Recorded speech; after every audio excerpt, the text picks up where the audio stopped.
환난과 핍박 중에 있었던 초대 교인들에게 야고보는 이 말씀을 마치면서 기도할 것을 말씀하고 있습니다. 서로 기도하면서 닥치는 환난을 이겨내라는 말씀입니다. 기도는 하나님의 능력과 은혜를 구하고 마지막 때에 승리의 원동력이 되는 것을 여러분 믿으시기 바랍니다.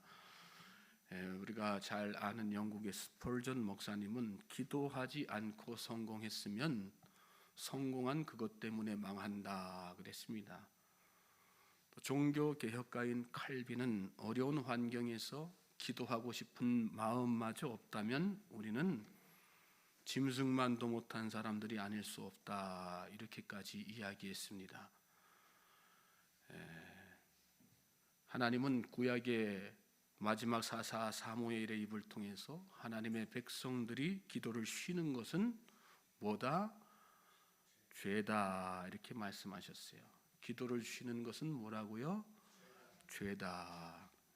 그만큼 하나님의 자녀들, 하나님의 백성들에게 기도가 중요하다는 사실을 강조하신 것입니다. 최근에 우리가 고난주간 또 부활주의를 이렇게 지냈는데 예수님이 십자가를 지시고 부활 승천하시기까지 이 땅에서의 마지막 그 며칠 아주 중요한 날이지 않습니까?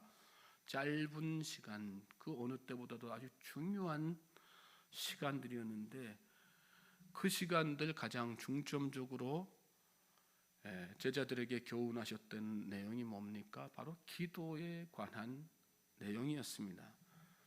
잡히시기 전날 밤에 감람산 겟세마네 골짜기로 가신 예수님은 베드로, 야고보, 요한에게 따로 자리를 정해 주시고 여기 앉아 기도하라 이렇게 말씀하신 후에 조금 떨어진 자리에 홀로 앉으셔서 피가 땀에 섞여 나올 정도로 열심을 다해 기도하셨습니다. 제자들은 그 시간대가 어두컴컴한 그런 시간이었지 않습니까? 그렇지만 지근거리에 있었기 때문에 예수님이 뭘 하고 계시는지 또 어떤 내용으로 기도를 하고 계시는지 금방 알아챌 수 있었습니다. 예수님은 제자들에게 그렇게 잡히시기 직전에 곧 있으면 가룟 유다가 중무장한 대제사장의 하인들을 동반해서 예수님을 체포하러 이렇게 올라올 텐데 그 절박한 순간, 절체절명의 순간에도 뭐 하신 것입니까? 기도의 본을 제자들에게 보여주신 것입니다. 예수님이 십자가를 지시고 고난당하셨던 것처럼 제자들의 앞날에 앞으로 닥쳐올 환난과 박해를 미리 대비하도록 그래서 기도해야 할 것을 몸소 그렇게 가르쳐 주신 것입니다. 빌라도의 법정에서 사형을 언도받고 골고다로 십자가를 지고 올라가실 때에 수많은 여인들이 울면서 예수님의 뒤를 이렇게 따라가는데 온몸이 만신창이가 되셨죠. 예수님은 이미 수많은 사람, 이 병정들에 의해서 채찍질 당하시고 여기저기 다 찢기시고 고문당하시고 그러셨습니다. 가시관도 막 이렇게 쓰시고 고생하시는 그런 기력이 다 쇠하신 그런 상태셨습니다. 그런데 그런 예수님이 울면서 예수님의 뒤를 따르는 여인들을 보면서 뭐라고 말씀하십니까? 예루살렘의 딸들아 나를 위해 울지 말고 너희와 너희 자신을 위해서 울라라. 앞으로 닥쳐올 환난과 어려움들을 생각하면서 미리미리 그렇게 울부짖으면서 기도해라. 가슴을 치면서 기도해야지 된다. 그 말씀하신 것입니다. 골고다 언덕에서 십자가에 달리신 예수님의 마지막 6시간은 또 어떻습니까? 아버지 저들의 죄를 용서하여 주옵소서. 우리가 잘 아는 대로 가상칠언 말씀하시지 않습니까? 가상칠언의 내용이 뭡니까? 다 하나님에 대한 기도의 내용 아니었습니까? 그는 실로 하나님의 아들이었도다. 예수님의 손과 발에 대못질하는 거 주도했던 백부장까지도 감복하게 하실 정도로 예수님은 십자가에 못 박히신 돌아가시기 직전까지의 시간에도 뭐 하고 계셨어요? 진실된 기도의 시간을 보내셨습니다. 부활하신 예수님은 또 어떠십니까? 승천을 앞두고 제자들에게 명령하신 건 뭡니까? 너희들 예루살렘 떠나지 말고 열심히 기도해라. 함께 모여서 기도해라. 약속하신 성령 받을 때까지 기도해라. 성령 받으면 권능이 임한다. 제자들이 예수님의 이 명령을 따라서 기도했을 때 어떤 일이 일어납니까? 성령이 불같이 임했습니다. 환난과 박해에도 굴하지 않는 믿음의 사람, 눈먼 자, 병든 자, 죽어가는 영혼을 구원하는 권능의 사람들로 변화된 것을 우리가 말씀 통해서 다 배웠습니다. 기도해야 될 줄로 믿습니다. 기도할 때 역사가 일어납니다. 개인의 삶에도 역사가 일어나고 가정사에도 역사가 일어나고 나라와 민족과 열방 가운데서 기도 통해서 역사가 일어나게 되어 있습니다. 오늘 우리 목사님께서 기도하시면서 이렇게 고단하고 저렇게 힘들고, 우리 인생이 그렇죠. 고단하고 힘든 인생이죠. 여러분의 삶은 어떠십니까? 고단하고 힘드십니까? 여기저기 건강에 육신이 쇠해져서 고단하시고 경제적으로 어려워서 힘드십니까? 기도해야 할 때인 줄로 믿습니다. 하는 일이 잘 돼서 요즘 들어 뭐 이렇게 뭐가 하는 일마다 다 잘 되는지 그래서 막 신이 납니까? 지금이 바로 넘어지지 않기 위해서 겸손히 주님의 은혜를 구해야 될 때인 줄로 믿습니다. 하나님은 겸손히 기도하는 사람, 겸손히 은혜 구하는 사람에게 놀라운 은혜를 베풀어 주십니다. 오늘 본문 통해서 우리가 먼저 깨닫는 것이 바로 그것입니다.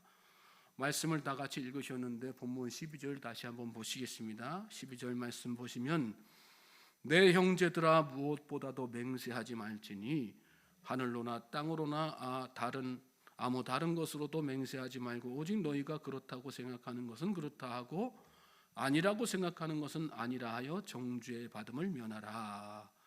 여기 말씀 보면 무엇보다도 맹세하지 말지니 이렇게 말씀했어요.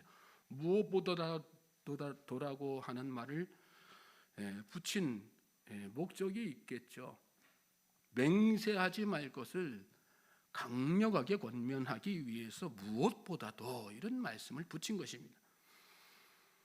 야고보는 그 뒤에 기도에 관해서 쭉 이렇게 장황하게 말씀을 이렇게 쭉 이렇게 하는데 그 말씀 시작하기 전에 왜 갑자기 맹세하지 말 것을 이처럼 강하게 이야기했을까요? 맹세는 자기 과신에서 나오는 행동, 바로 교만이기 때문에 그렇습니다. 예수님도 이와 같은 말씀을 하셨죠. 마태복음 5장 34절에서 37절 말씀, 여러분 가지신 성경 함께 찾아서 읽도록 하겠습니다. 마태복음 5장 34절에서 37절 말씀입니다.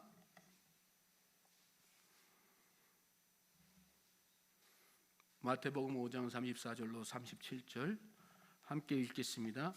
나는 너희에게 이르노니 도무지 맹세하지 말지니 하늘로도 하지 말라 이는 하나님의 보좌임이요 땅으로도 하지 말라 이는 하나님의 발등상임이요 예루살렘으로도 하지 말라 이는 큰 임금의 성임이요 내 머리로도 하지 말라 이는 내가 한터럭도 휘고 검게 할 수 없습니다.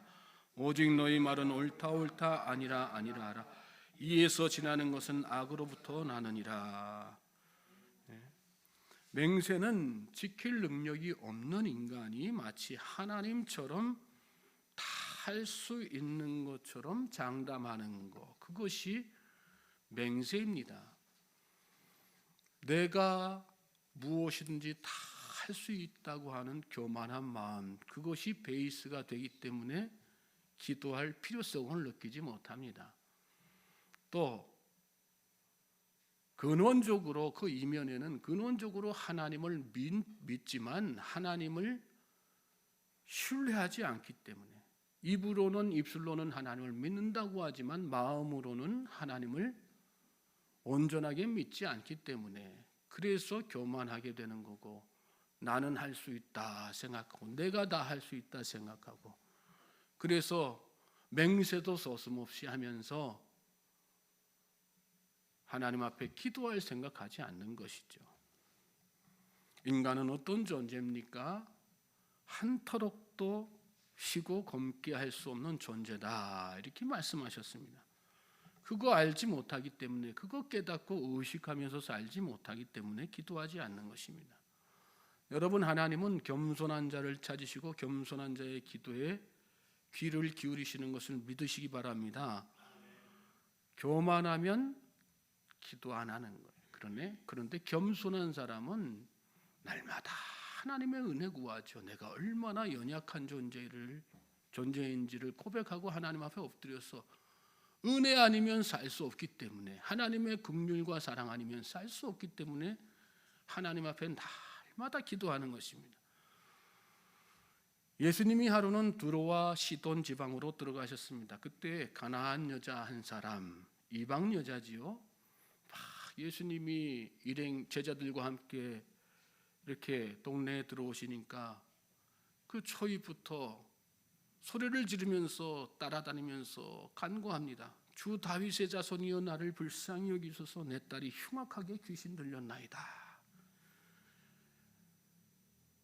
처음엔 예수님이 듣지 못하셨는 줄 알았습니다. 그래서 제자들이 계속해서 이렇게 여자가 소리 지르면서 따라오는데 예수님이 들은 척만 척 그냥 앞장서서 계속 가시니까 제자들이 예수님, 저기 여인이 따라오면서 자꾸 이렇게 도와달라고 이야기합니다.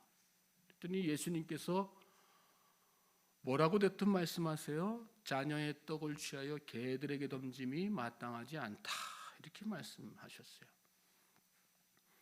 여러분이라면 그 얘기를 듣고 어떻게 반응하시겠습니까? 아이고 더러워서 기도 안 하고 말지, 내가 간구 안 하고 말지, 자존심 상해서, 감정 상해서. 근데 이 여인은 그렇지 않았습니다. 뭐라고 예수님에게 대답합니까? 주여 올소이다마는 개들도 제 주인의 상에서 떨어지는 부스러기를 먹나이다. 겸손한 마음으로 주님의 은혜를 구했습니다. 그렇죠? 우리가 기도하는 자세가 그래야지 되는 거죠. 그렇게 겸손한 마음이 있을 때 기도의 필요성을 느끼게 되고 하나님 앞에 엎드리게 되는 것 아니겠습니까?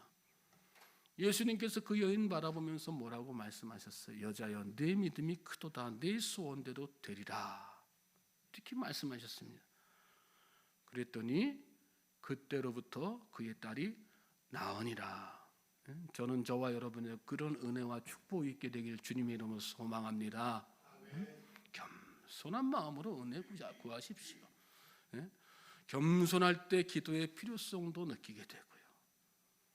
겸손한 마음으로 하나님 앞에 나아갈 때 기도의 자세와 태도도 다 달라지는 거죠. 이사야 57장 15절에 내가 높고 거룩한 곳에 있으며 또한 통회하고 마음이 겸손한 자와 함께 있나니 이는 겸손한 자의 영을 소생시키며 통회하는 자의 마음을 소생시키려 함이라, 이런 말씀을 했습니다. 겸손한 마음으로, 통회하는 자의 마음으로. 통회하는 자는 어떤 자입니까? 성전 뒤에 앉아서 저는 죄인입니다, 저는 불쌍한 죄인입니다, 죽을 수밖에 없는 존재입니다, 가슴을 치면서 하나님 앞에 눈물을 흘리면서 은혜 구했던 세리와 같은 사람 아니겠습니까? 저는 저와 여러분에게 이 모습이 있길 주님의 이름으로 소망하고 축복합니다. 그럴 때 하나님께서 여러분 삶 가운데 놀라운 일을 행하시는 것입니다. 두 번째는 고난 중에 특히 기도에 힘써야 한다는 것입니다. 13절 말씀 보시겠어요? 13절 말씀 보시면 너희 중에 고난당하는 자가 있느냐 그는 기도할 것이요 즐거워하는 자가 있느냐 그는 찬송할지니라. 4월 암송 말씀으로 여러분에게 미리 적어드려서 여러분이 입에 닳도록 머리에서 떠나지 않도록 달달달달 외우시는 걸로 제가 알고 있는데 한번 다시 한번 해보시겠습니까? 시작. 너희 중에 고난당하는 자가 있느냐 그는 기도할 것이요 즐거워하는 자가 있느냐 그는 찬송할지어다. 삶의 고난은 수시로 찾아오죠.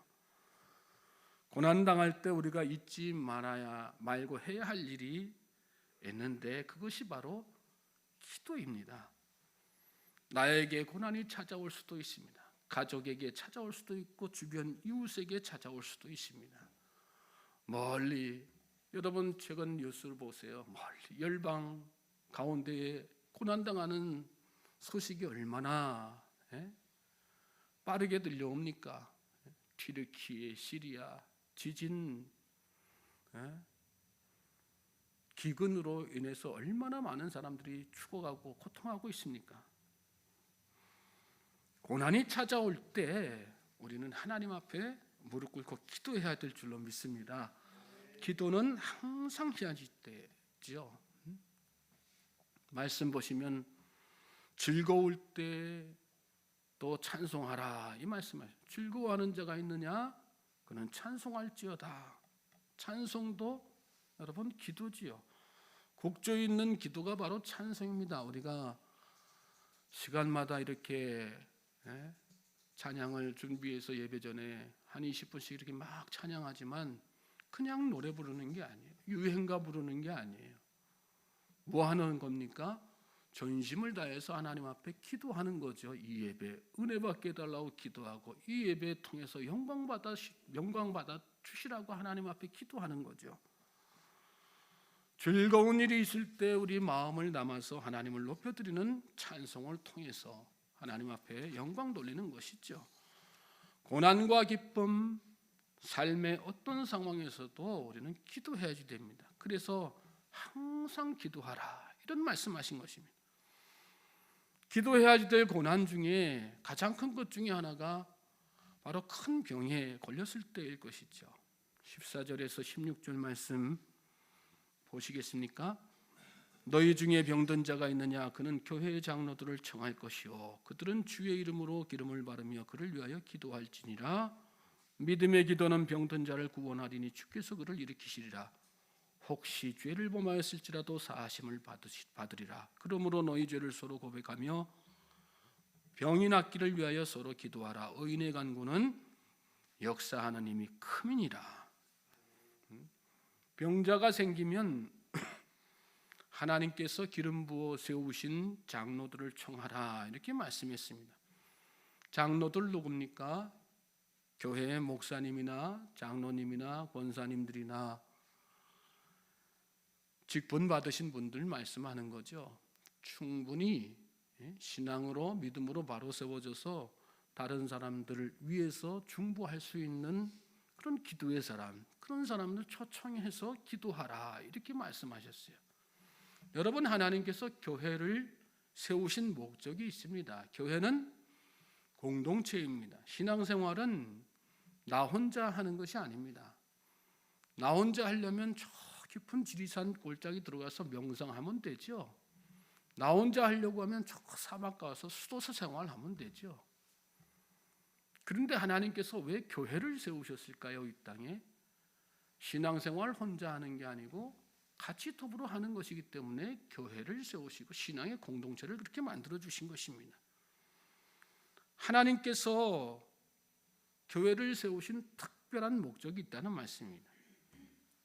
마태복음 18장 19절로 20절 말씀 보면 진실로 다시 너희에게 이르노니 너희 중에 두 사람이 땅에서 합심하여 무엇이든지 구하면 하늘에 계신 내 아버지께서 그들을 위하여 이루게 하시리라. 두세 사람이 내 이름으로 모인 곳에는 나도 그들 중에 있느니라. 이렇게 예수님께서 말씀하셨어요. 혼자 기도하는 것도 좋지만 함께 기도할 때 더 큰 역사, 은혜가 일어난다는 것을 깨우쳐 주시는 그런 말씀이죠. 우리말에 염치라고 하는 말이 있습니다. 염치, 생선 이름 아니고요. 염치라고 하는 말이 있으면 염치가 무슨 뜻인지 잘 아시죠? 체면을 차린다, 부끄러움을 안다 그런 뜻입니다. 염치불고 그러면 체면 차리지 않고 행동하는 그것을 말하죠. 여러분 우리가 세상 살면서 인간관계에 있어서 체면 차리는 거 필요합니다. 그렇지 않습니까? 너무 무례하면 안 되지 않습니까? 염치 불구하는 행동을 웬만하면 해서는 안 되죠. 다 염치 있는 행동하고 살아야죠. 그런데 여러분, 기도 생활에는 절대 염치를 따질 필요가 없어요. 기도 요청에는 여러분 염치가 없어야지 됩니다. 체면을 차리지 말아야지 됩니다. 왜요? 그렇게 기도하라고 말씀하셨으니까. 요청하라 말씀하셨지 않습니까? 청해서 기도하라 이렇게 말씀하셨지 않습니까? 문제가 있을 때 여러분, 나 혼자 끙끙 앓면서 기도하지 마시고 주변 사람에게 자꾸 기도 요청하십시오. 그러니까 같은 우리가 신앙 공동체 아니겠어요? 더불어 같이 서로 기도할 수 있으니까 주 안에서 한 형제 자매 되는 것 아니겠습니까? 염치불고하고 기도 요청 잘하는 사람이 지혜로운 사람입니다. 그리고 그렇게 더불어 같이 기도할 때 하나님께서 더 놀라운 일, 큰 능력 행하신다. 말씀 가운데서 우리에게 토전하고 계시지 않습니까? 함께 그렇게 더불어 기도해서 더 큰 역사를 이루도록 교회를 세우신 것입니다. 그러니까 기도도 잘 요청하시고요. 또 반대로 다른 사람을 위해서 기도해 주는 일도 열심히 잘 하셔야 되는 것입니다. 그렇게 주 안에서 서로가 서로를 위해서 같이 기도해 줄 때 하나님께서 우리 교회를 하나님의 역사가 뜨겁게 나타나는 충만한 하나님께서 기뻐하시는 거룩한 교회요 공동체 되게 하실 줄로 믿습니다. 자, 이 초청받은 장로들은 주의 이름 부르면서 또 기름을 바르며 병자를 위해 기도하라고 이렇게 말씀하셨죠. 당시에는 환자들의 상처에다가 보통 기름을 발랐습니다. 이 양질의 감람류를 이렇게 다 정제해서 상처에 좋은 약초를 거기에다가 섞습니다. 그리고 약을 그렇게 만든 것입니다. 기름을 바르며 그를 위하여 기도하라는 말씀은 하나님께서 주신 지혜로 같이 갖추게 된 사람의 그 의술을 사용하되 주님의 이름, 주님을 의지해서 믿음으로 기도하라, 그런 말씀입니다. 기름은 또 성령을 의미하죠. 성령 하나님께서 병을 치료하시는 것을 여러분 믿으시기 바랍니다. 병원에서 수술도 하고 약으로 치료도 해야지 되지만 우리 병을 근원적으로 낫게 하시는 분은 누구세요? 하나님이십니다. 믿습니까? 우리가 해야 될 일은 뭡니까? 기름을 바르면서 믿음으로 환우를 위해서 기도하는 것입니다. 그럴 때 성령 하나님께서 만지시고 치유해 주실 것입니다. 믿습니까? 또 큰 믿음 가지고 하나님 앞에 구하는 것입니다. 낫게 하시는 분은 누구세요? 하나님이세요. 15절에 보면 믿음의 기도는 병든 자를 치료하리니 이렇게 말씀했습니다. 기도할 때 반드시 필요한 것이 뭐라는 말씀이에요? 믿음입니다. 여러분, 믿음의 기도만이 능력 있는 기도가 되는 것을 여러분 믿으시기 바랍니다. 의심에서는 아무 일도 생기지 않습니다. 믿음의 기도는 병자를 구원한다, 그 병을 낫게 한다, 그런 말씀이죠. 주님께서 그를 일으켜 주실 것이다 말씀했습니다. 모든 경우는 아니지만 병의 근원이 죄인 경우가 많습니다. 그러니까 죄된 삶을 살다 보니 병을 얻는 사람들 참 많죠.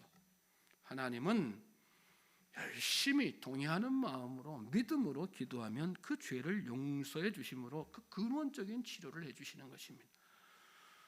16절에 보면 믿음의 기도는, 의인의 기도는 역사하는 힘이 많다 이렇게 또 말씀하셨어요. 여러분, 성경에 뭘로 의인이 된다고 말씀하셨어요? 다른 거 아니죠? 믿음으로 의인이 된다 말씀하셨지 않습니까? 믿음의 사람은 그러므로 역사하는 힘이 많은 것입니다. 의인은 다른 사람이 아니라 믿음 충만한 사람, 하나님께서 반드시 고쳐주실 것, 낫게 하실 거다, 구원하실 것이다 하고 믿고 구하는 사람, 하나님을 철저으로 신뢰하는 그 사람, 죄인이 병자를 위해서 기도할 수 없습니다. 기도에 앞서서 그러므로 우리는 먼저 우리 죄를 다 돌아보고 회개한 후에 기도해야지 되는 것입니다. 죄는 믿음을 약화시키고 또 기도를 방해하죠. 회개하는 공동체 안에 많은 역사가 일어나는 이유가 바로 거기 있습니다.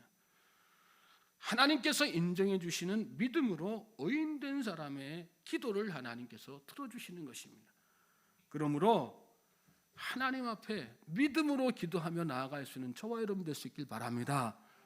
주변에 병으로 고생하는 사람이 있으세요? 그냥 알아서 치료받겠지 하지 마시고, 그래, 내가 기도하면 하나님께서 반드시 고쳐주실 거야, 이런 믿음 가지고 기도하실 수 있는 저와 여러분 될 수 있길 바랍니다. 때로는 중병에 걸리면 믿음 가지기가 참 어렵죠. 기도한다고 나을까 생각이 듭니다. 중병뿐만 그러겠어요? 우리 삶에 여러 가지 커다란 문제가 클수록 어떻게 합니까? 기도로 나아가기가 참 어렵죠. 그래서 야고보 사도는 여기 말씀 보면 엘리야의 기도를 예를 들죠. 그가 기도할 때 3년 반이나 비가 오지 않았다. 또 다시 기도하니 하늘이 비를 내어서 땅이 열매를 맺게 되었다.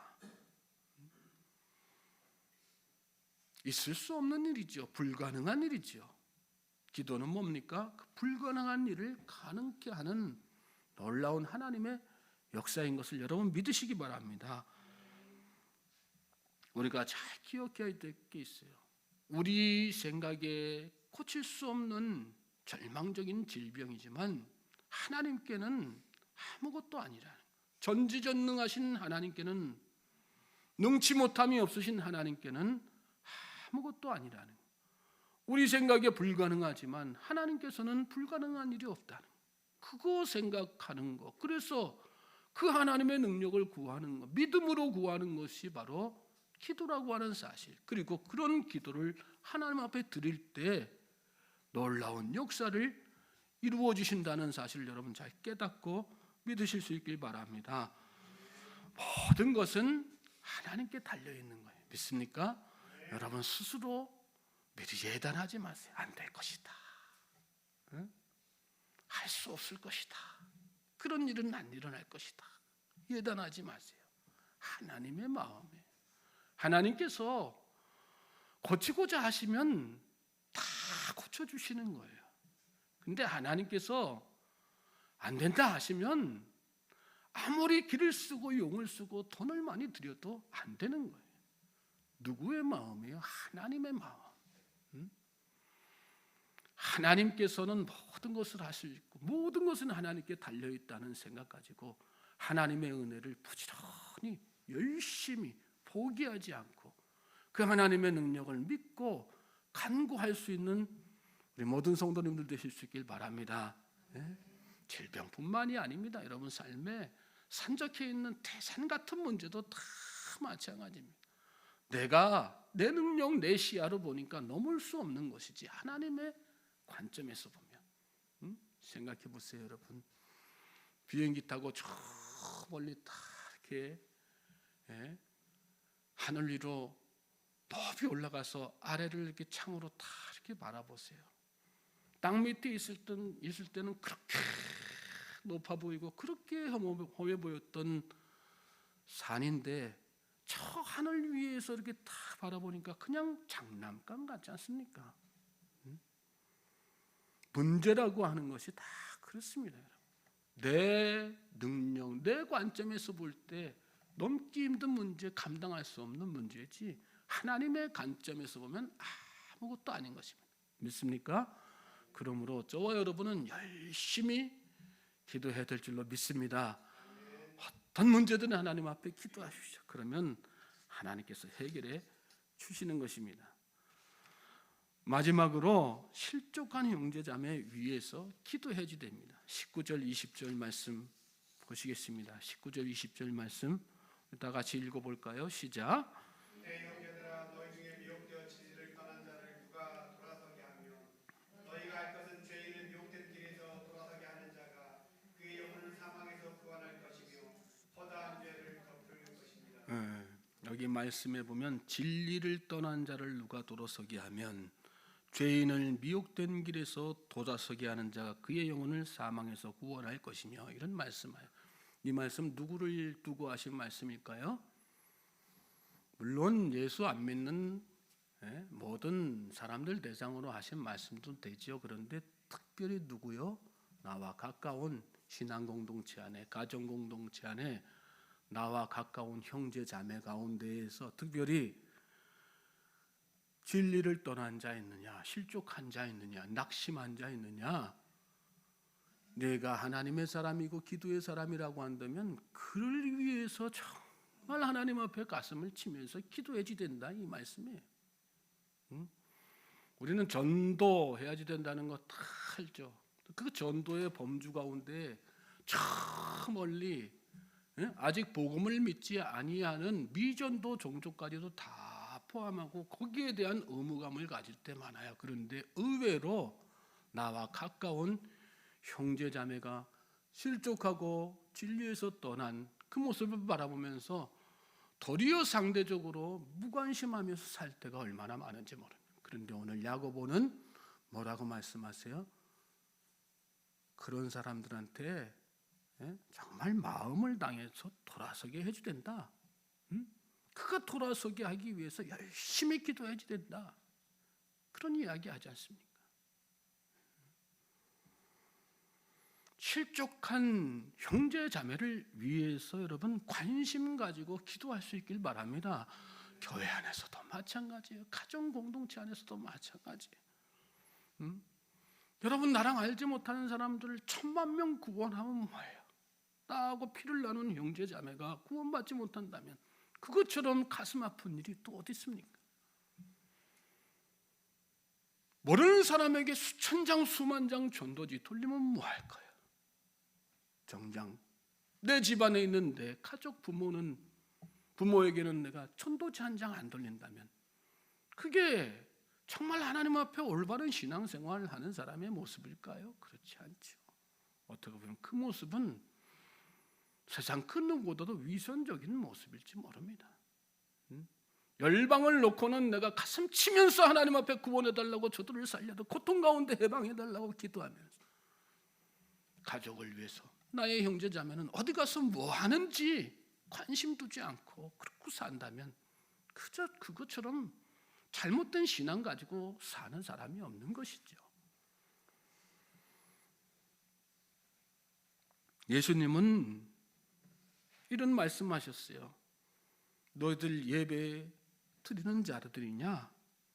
그럼 예배 드리기 전에 먼저 내 형제에게 원망 들을 만한 일이 있는 거 생각나거든 예물을 제단 앞에 두고 가서 형제와 먼저 화목하고 그 후에 와서 예물을 드리라, 이런 말씀하셨어요.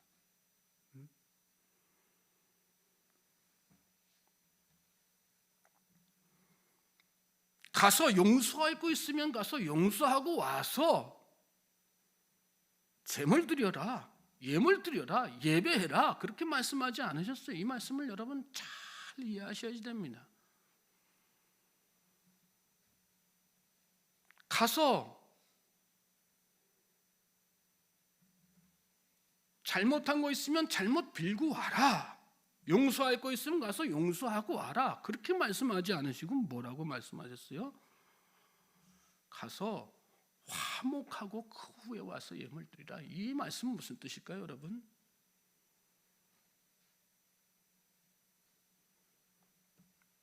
따지지 말고 묻지 말고 가서 화해하라는, 화목하라는 얘기. 네가 잘못해서 그런 거 아니야, 내가 잘못해서 그래, 그런 거 따지지 말고 가서 뭐 하라는 얘기예요? 화목하라고. 무조건 따지지 말고. 어떻게 하면 그렇게 할 수 있을까요? 내 마음속에 주님의 사랑이 있으면 되는 거 아니겠어요? 주님의 사랑이 없으니까 어떻게 해요? 네가 나한테 어떻게 했는데? 잘못을 따지고 있는 거지 않습니까? 그러니까 그것 때문에 그게 짐이 돼가지고 가서 실족해 있는 거 뻔히 알면서도 가서 복음 전하지 못하고 돌이키지 못하고 있는 거 아니겠어요? 주님 뭐라고 말씀하세요? 가서 화목해라, 화목해. 응? 그리고 와서 예배드려라, 이 말씀하시는. 응? 묻지도 말고 따지지 말고 잘잘못 계산하지 말고 판단하지 말고. 주님이 오늘 우리에게 그런 사랑 베풀어 주셨지 않습니까? 주님께서 우리에게 잘잘못을 다 따져가지고 그 부분에 대해서 따지셨다고 생각해 보세요. 우리가 주님의 은혜로 구원받을 수 있었겠습니까? 그렇지 않죠. 주님께서 우리에게 이런 거 저런 거 다 따지지 않고 가서 그냥 무조건적인 사랑으로 우리가 잘못했어도 그래, 내가 잘못했다, 내가 부족하다, 그런 마음 가지고 우리 죄를 다 대신해서 십자가 지시 큰 사랑으로 우리를 용서해 주셨기 때문에, 우리와 화해하셨기 때문에, 화목하셨기 때문에, 그래서 우리가 구원받은 백성이 되고 주의 자녀가 되어서 이렇게 예배하고 있는 것 아니겠습니까? 저는 저와 여러분에게 이 하나님의 음성이 마음속에 신비에 온전하게 새겨질 수 있길 주님의 이름으로 소망하고 축복합니다. 실족한 형제자매 데리고 와야 돼요. 무슨 수를 써서라도 실족해 있는 그 상태로 내버려두면 안 되죠. 열심히 기도하십시오, 여러분. 기도로 준비하고 또 기도로 승리하며 살 수 있기를 하나님 앞에 또 그 은혜를 구하며 사실 수 있기를 주님의 이름으로 소망하고 축복합니다. 기도하며 살아야 됩니다. 내가 악할수록 기도해야지 됩니다. 내 삶이 힘들어도 기도해야지 되고 평안해도 기도해야지 됩니다.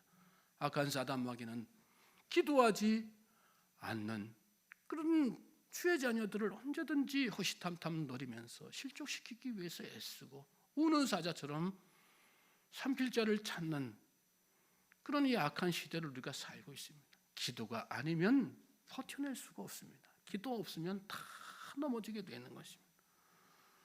기도하며 사실 수 있는 저와 여러분 될 수 있길 바랍니다. 기도로 승리할 수 있는 저와 여러분 될 수 있길 바랍니다. 겸손한 마음으로 주님의 은혜를 구하십시오. 믿음으로 죄를 고백하면서 여러분 마음의 질병, 영적인 질병, 육신의 질병 다 나을 수 있기를 주님 앞에 기도하실 수 있길 바랍니다. 더 낙심한 영혼을 위해서, 특별히 낙심한 형제자매들 위해서 열심히 기도하십시오. 그가 돌아옴으로 말미암아 하나님께서 여러분에게 영광의 면류관을 축복으로 내려주실 줄로 믿습니다. 이 한 주간이 저와 여러분에게 그렇게 기도로 주님 앞에 나아가는 복된 한 주간 되실 수 있기를 다시 한번 주님의 이름으로 소망하고 축복합니다.